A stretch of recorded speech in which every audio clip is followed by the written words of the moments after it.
Continuamos entonces aquí en Entre Noticias hablando de la reforma de la ley del Instituto Venezolano de Investigaciones Científicas. Veíamos la postura entonces del diputado Enzo Caballo, diputado del Partido Socialista de Unión de Venezuela, su postura ante la reforma de la ley. Él aseguraba que el pueblo debe integrarse al IBIC. Vamos a seguir conversando sobre este tema con los investigadores titulares Gina de Sousa y también José Cardiel. Gina, escuchamos las palabras entonces del diputado, donde él hacía referencia, bueno, también José hacía referencia entonces que hay que incluir al pueblo al IBIC. Sí. Tu postura entonces sobre estas palabras. Bueno, más que nuestra postura, nosotros, como decía Gina, representamos a la gran mayoría de la institución, y algo que es importante, y yo agradezco mucho la participación del diputado Caballo, que también estuvo dentro de nuestra institución, ¿verdad?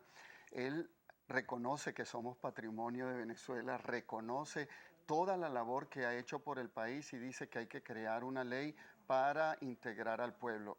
El IBIC siempre ha estado integrado al país. El IBIC, como describíamos antes, desde las poblaciones indígenas hasta la población de la ciudad, de una u otra forma se ha involucrado dentro del país. Para incluir al pueblo dentro de una ley, no necesitamos una nueva ley. Es importante recordar que la ley que nosotros tenemos es la ley actual, fue hecha en el año 58 y nuestro presidente Chávez la reformó en el año 2000. Y ya ahí el presidente Chávez hizo todo un estudio y prácticamente hizo cambios muy puntuales, porque en esa ley se reconoce cuestiones fundamentales como es la parte académica de la institución. De tal manera que la parte de integración al pueblo no necesitamos una ley. El IBIC lo que necesita es que nos consoliden más, que le demos buenos sueldos a todos los investigadores, a todos los trabajadores, para seguir siendo la institución que somos.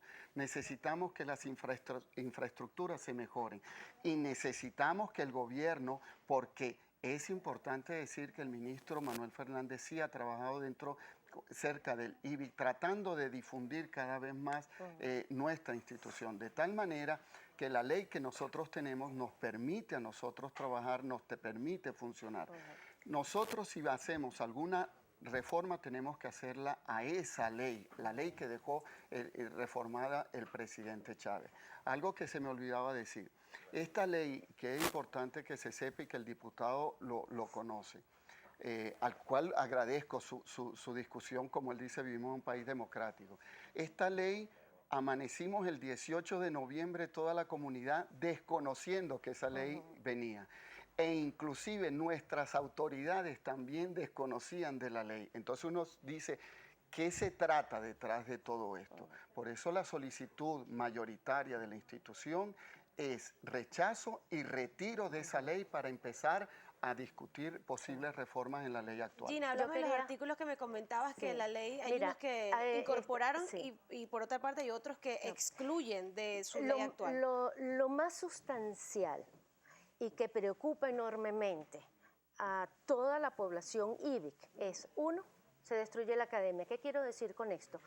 Que en la nueva o en la reforma de ley aprobada en primera discusión en la Asamblea, en esta reforma no se requiere un título universitario para hacer ciencia dentro del IBIC. Quiero decir, no se requiere un título universitario para hacer investigación científica. O sea, cualquier persona podría ingresar al IBIC. Hablan de experiencia equivalente, pero experiencia equivalente, nadie tiene una experiencia equivalente a un doctorado en bioquímica o en física o en matemáticas. También dicen que no requieres un título universitario para hacer estudios de posgrados.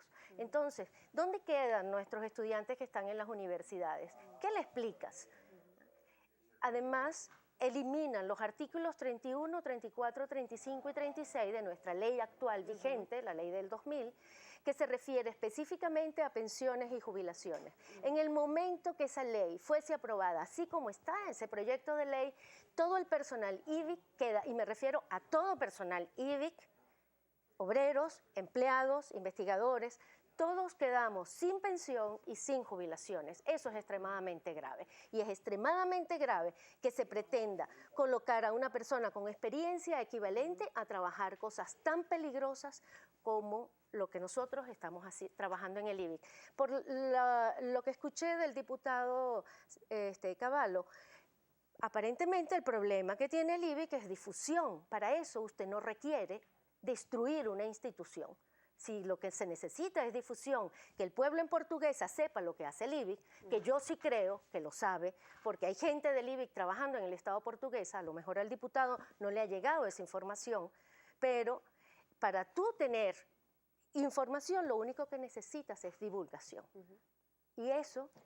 Ahora, Gina y José, luego de que bueno, José mostraba la postura representando a todos los trabajadores del IBI de rechazo a esta reforma de la ley, ¿qué harán? ¿O buscarán algún tipo de acción, alguna protesta? Es importante. ¿O buscarán pues, que llegue pues, al propio presidente de la República, Nicolás Maduro, el rechazo y el repudio que tiene la comunidad IBI hacia esta reforma? ¿Qué harán? Sí, es importante señalar que nosotros no estamos cerrados a una transformación. Nosotros no estamos cerrados a una reforma. De hecho, el 97% de la población IBI que está trabajando en una reforma de la ley vigente. Y esa reforma se le hace llegar o se le hizo llegar al ministro Manuel Fernández. También se van a hacer legislaciones de calle o pueblo legislativo, no conozco bien el término.